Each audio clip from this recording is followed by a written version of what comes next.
Charles et Diana partent en lune de miel le 1er août 1981.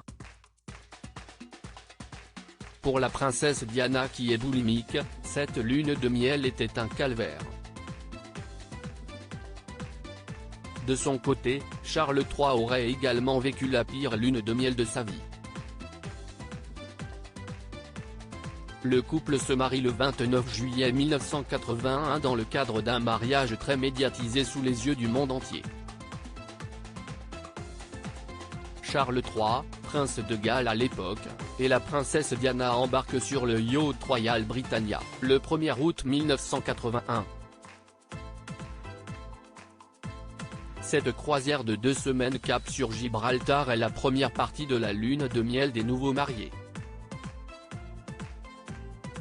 Elle sera aussi désastreuse que ce soit pour le roi Charles III d'Angleterre que pour la princesse des cœurs.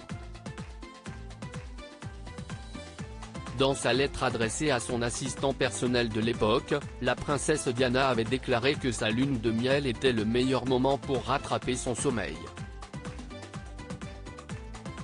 Dans des enregistrements conservés par l'éditeur Michael O'Mara, Lady Di parle des 2 photos de sa rivale Camilla Parker Bowles tombée de l'agenda de son tendre époux alors qu'ils discutaient programme au lit au lieu de profiter de leur voyage de noces.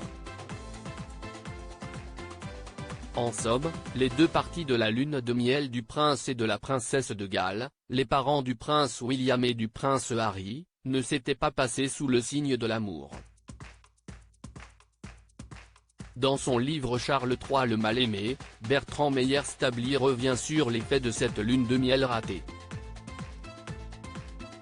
L'auteur revient sur la boulimie de la princesse Diana qui, selon lui, se rend malade 5 ou 6 fois par jour pendant sa lune de miel.